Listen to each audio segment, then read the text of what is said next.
অহাকালিলৈ দেশজুৰি আখৰা হ'ব যুদ্ধৰ। অসমৰ 23টা স্থানত যি যুদ্ধৰ আখৰা কৰা হ'ব আৰু পেহেলগামৰ যি ঘটনা, এই ঘটনাৰ পিছতেই সমগ্ৰ দেশতে আচলতে যুদ্ধন্দেহী পৰিৱেশ ইতিমধ্যে সৃষ্টি হৈছে আৰু গৃহ মন্ত্ৰালয়ৰ নিৰ্দেশৰ পিছতেই প্ৰত্যেকখন ৰাজ্যৰ লগতে অসমৰ 23টা স্থানত যি যুদ্ধৰ আখৰা অহাকালিলৈ হ'ব আৰু দ্বিতীয় বিশ্বযুদ্ধৰ সময়ত আচলতে চীনা সৈন্যসকলক প্ৰতিৰোধ কৰিবলৈ ডিগবৈত বহু ঠাইত বাংকাৰসমূহ স্থাপন কৰা হৈছিল, য'ত সেই বাংকাৰসমূহত সেনাসকলে তেওঁলোকৰ যি গোলা বাৰুদ ছেফটি কৰি ৰাখিছিলে, আচলতে সেই গোলা বাৰুদসমূহ তাত ৰাখিছিল আৰু তাৰ ভিতৰত সেই সেনাসকল সোমাই নিৰাপত্তাৰ যি কাৰণত সেই বাংকাৰসমূহ সৃষ্টি কৰিছিল, স্থাপন কৰিছিল। আৰু সেই বাংকাৰসমূহ আমি কেমেৰা পাৰ্চনক প্ৰথমে দেখাবলৈ অনুৰোধ জনাইছোঁ। ND24 লেন্সৰ আহিছে ব্ৰিটিছে আচলতে সেই দ্বিতীয় বিশ্বযুদ্ধৰ সময়ত আচলতে চীনা সৈন্যক যি প্ৰতিৰোধ কৰিবলৈ চীনা সৈন্যক প্ৰতিৰোধ কৰিবলৈ এনেদৰেই সেনাসকলে এনেদৰে বাংকাৰ নিৰ্মাণ কৰিছিল আৰু এই বাংকাৰসমূহৰ ভিতৰত তেওঁলোকে গোলা বাৰুদ ৰাখিছিল, তেওঁলোকৰ যি সা সৰঞ্জাম, তেওঁলোকৰ যি মাৰণাস্ত্ৰ তেওঁ ইয়াত ৰাখিছিল আৰু ইয়াৰ ভিতৰতেই আচলতে নিৰাপদ থাকিবলৈ তেওঁলোকে সেনাসকলে নিৰাপদ স্থান হিচাপে এই বাংকাৰসমূহ নিৰ্মাণ কৰিছিল। আৰু এই স্থানত ডিগবৈ যি এই মূল স্থান, এই স্থানত আচলতে পাঁচৰো অধিক এনেধৰণৰ বাংকাৰ আছে, য'ত সেনাসকলে তেওঁলোকৰ গোলা বাৰুদ ৰাখিছিলে, তেওঁলোকে নিৰাপদ স্থান ৰাখিছে। এই কেমেৰা পাৰ্চন এই বাংকাৰসমূহ দেখা যায়। এইফালেও অন্য এটা বাংকাৰ আছে, কেমেৰা লেন্সত যদি ঢুকি পাই আমি দেখাবলৈ চেষ্টা কৰিম। আমি সেয়া দেখিছে আচলতে সেই হাবি বননি ইয়াত ঘেৰাও কৰি ৰাখিছে, যিহেতু কালিলৈ দেশজুৰি আচলতে যুদ্ধৰ আখৰা যিহেতু হ'ব।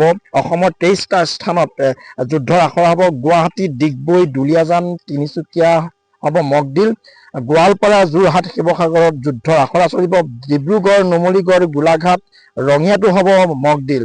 নামৰূপ, কাৰ্বি আংলং, কোকৰাঝাৰ, তেজপুৰ, বঙাইগাঁও, ধুবুৰী, নাজিৰা, দৰং, উত্তৰ লখিমপুৰ, এনেকৈ 23টা স্থানত আচলতে অসমৰ 23টা স্থানত মকদিল হ'ব, যুদ্ধৰ আখৰা হ'ব।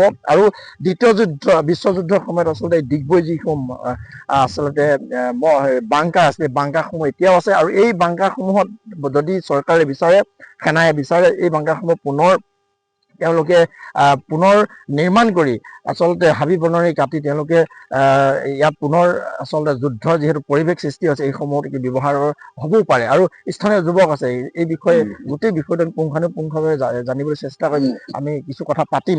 এই যিহেতু দ্বিতীয় বিশ্বযুদ্ধৰ সময়ত বাংকাৰসমূহ সেনাই চীনা সৈন্যৰ লগত যুঁজিবলৈ এইসমূহ প্ৰস্তুত কৰিছিলে, যিহেতু অহাকালিলৈ মকদিল হ'ব, যুদ্ধন্দেহী এটা পৰিৱেশ ভাৰতত সৃষ্টি হ'বও পাৰে, এইসমূহ ব্যৱহাৰ উপযোগী হ'বও পাৰে। তো এই ক্ষেত্ৰত কেনেধৰণৰ মন্তব্য আগবঢ়াব বিচাৰিব?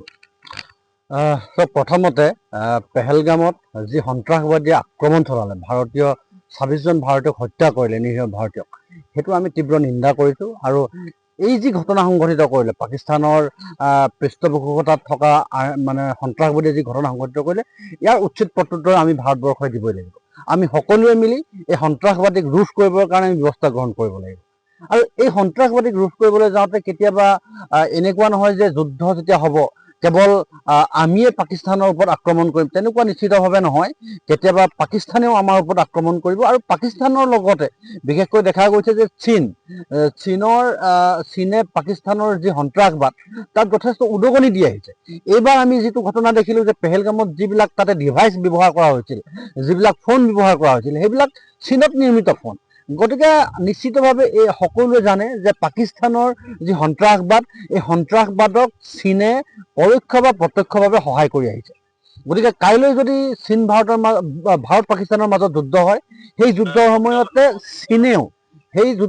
চীনেও আমাৰ ইয়াতে তেওঁলোকে আক্ৰমণ আৰম্ভ কৰি দিব পাৰে। আৰু যদি তেনেকুৱা ধৰণৰ হয়, তেনেহ'লে আমাৰ এই যিবিলাক বাংকাৰ আছে, যিবিলাক আমাৰ দ্বিতীয় বিশ্বযুদ্ধৰ সময়ত ব্যৱহাৰ কৰা হৈছিল, এইবিলাক অতি গুৰুত্বপূৰ্ণ হৈ পৰিব। কিন্তু দুৰ্ভাগ্যজনকভাৱে আমাৰ ডিগবৈত এনেকুৱা বহুতো বাংকাৰ থকাৰ পাছতো সেইবিলাক মেৰামতিৰ অভাৱত সেইবিলাক অলপ হাবি জংঘলে ভৰ্তি হৈ আছে। গতিকে আমি প্ৰশাসনক আহ্বান জনাম যে আপোনালোকে এই যিবিলাক মেৰামতিৰ অভাৱত যিবিলাক ইতিমধ্যে হাবি বননিৰে পোত গৈ আছে, সেইবিলাক সোনকালে চাফ চিকুণ কৰাৰ ব্যৱস্থা গ্ৰহণ কৰক।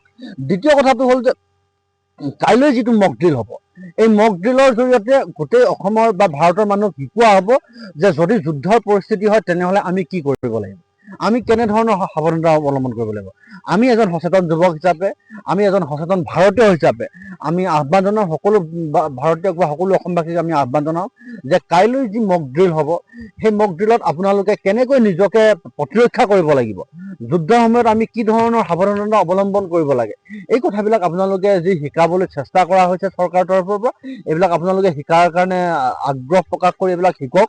আৰু অনাগত দিনত আমি যাতে পাকিস্তানক আমি যাতে যোগ্য প্ৰত্যুত্তৰ দিব পাৰোঁ, তাৰ কাৰণে আমি সকলো ভাৰতবাসী আমি একলগ হৈ আমি ভাৰতীয় আৰ্মিক সহায় সহযোগিতা কৰিব লাগিব। আৰু ভাৰতীয় আৰ্মিৰ ওপৰত আমাৰ সদায় আস্থা আৰু বিশ্বাস আছে। তেওঁলোকে 1962 চনৰ যি চীনা যুদ্ধ হৈছিল সেই যুদ্ধটোত তেওঁলোকে মানে সফলতাৰে এই যুদ্ধ সমাপন কৰিছে।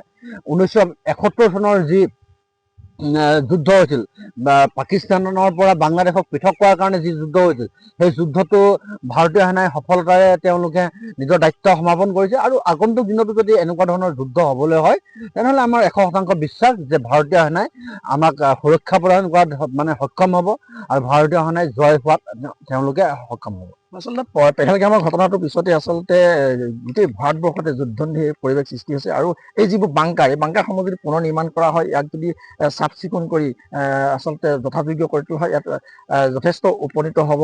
যিহেতু এই আৰু বাংকাৰ আছে, আমি যদি কেমেৰা পাৰ্চনক চাওঁ, আমি যাবলৈ চেষ্টা কৰিম ওচৰলৈ। সেই বাংকাৰসমূহ কেইবাটাও এই স্থানত দ্বিতীয় বিশ্বযুদ্ধত সেনাসকলে যিহেতু স্থাপন কৰা বাংকাৰ, বহুতো বাংকাৰ আছে। সেই বাংকাৰসমূহৰ যি ব্যৱহাৰ যদি নকলেও হয়, সেই বাংকাৰসমূহৰ ব্যৱহাৰ যথেষ্ট। সেই সময়ত তেওঁলোকৰ যি গোলা বাৰুদ, আচলতে সেনাসকলৰ গোলা বাৰুদ ইয়াত ছেফটি কৰি ৰখা হৈছিল। তেওঁলোকে ইয়াত সেই যিসকল গোলা বাৰুদ আছিলে, হাতিয়াৰ আছিলে, সেইসমূহ ধ্বংস নোহোৱাকৈ কেনেদৰে ৰাখিব পাৰি, দুশ্মনৰ হাতত নোপোৱাকৈ কেনেদৰে ৰাখিব পাৰি, সেনেদৰে ইয়াত ৰখা হৈছিল। আৰু এনেকুৱা ধৰণৰ 5টাতকৈ অধিক ইয়াত বাংকাৰ আছে। ডিগবৈ মহাবিদ্যালয়ৰ সমীপতো এনেধৰণৰ বাংকাৰ আছে। কেমেৰা পাৰ্চনৰ ND24 লেন্সত পোনপটীয়াকৈ দেখাবলৈ আমি যত্ন কৰিছোঁ। এইসমূহ দেখিছে বাংকাৰ, এনেধৰণৰ বৃহৎ বৃহৎ বাংকাৰ ইয়াত আছে। আৰু যিহেতু কাইলৈ মক ড্ৰিল হ'ব, অসমৰ কেইবা ঠাইতো এই মক ড্ৰিল হ'ব, যুদ্ধৰ আখৰা হ'ব। যদি কেনেবাকৈ পাকিস্তানৰ সৈতে যুদ্ধ ঘোষণা হয়, প্ৰতিজন ভাৰতীয়, প্ৰতিজন অসমীয়াই কেনেদৰে নিজৰ প্ৰাণ ৰক্ষা কৰিব, কেনেদৰে যুঁজিব, আচলতে গোটেই আখৰা কৰা হ'ব। কেনেদৰে যুদ্ধৰ পৰিস্থিতিত আচলতে আমি চলিব পাৰিম, যুদ্ধ পৰিস্থিতি হ'লে আমি কেনেদৰে থাকিব পাৰিম, সেই গোটেই বিষয়টো ইয়াত অনুধাৱন কৰা হ'ব, গোটেই বস্তুবোৰ শিকোৱা হ'ব। যিহেতু অসমত কেইবা ঠাইতো এই যি মক ড্ৰিল হ'ব, এই মক ড্ৰিলৰ সময়ত হয়তো যুদ্ধৰ যিটো পৰিৱেশ সৃষ্টি হ'ব, যুদ্ধ যদি এখন ঘোষণা হয়, তাৰ বিভীষিকা কেনেদৰে চানি ধৰিব পাৰে, তাৰ পৰা আমি কেনেকৈ বাচিব লাগিব, কেনেদৰে আমি যুঁজিব লাগিব, যদি সেনাৰ সহযোগিতা আমি কৰিব লগা হয় কেনেদৰে আমি যুঁজিব লাগিব, যদি ভাৰতীয় সেনাক আমি সহায় কৰিব লগা হয়, যুদ্ধ পৰিৱেশত কেনেদৰে আমি সহায় কৰিম, তেনেধৰণৰ বিভিন্ন গোটেই দিশখিনি মক ড্ৰিলত আখৰা কৰা হ'ব।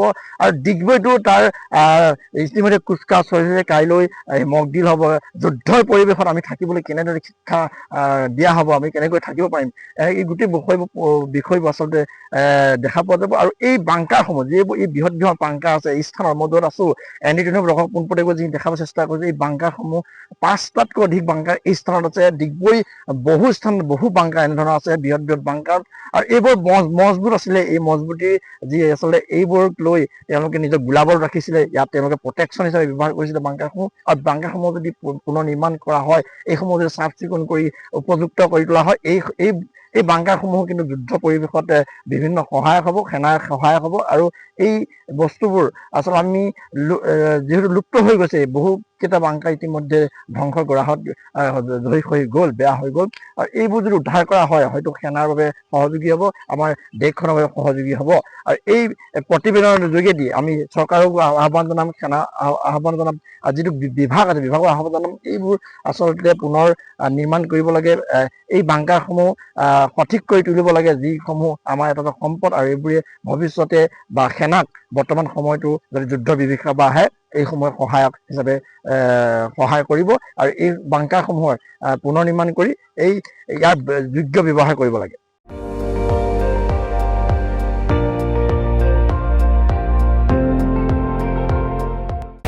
আপুনি চাই আছে ND24, সৰ্বশ্ৰেষ্ঠ নহয়, সৰ্বোত্তমৰ দৌৰ।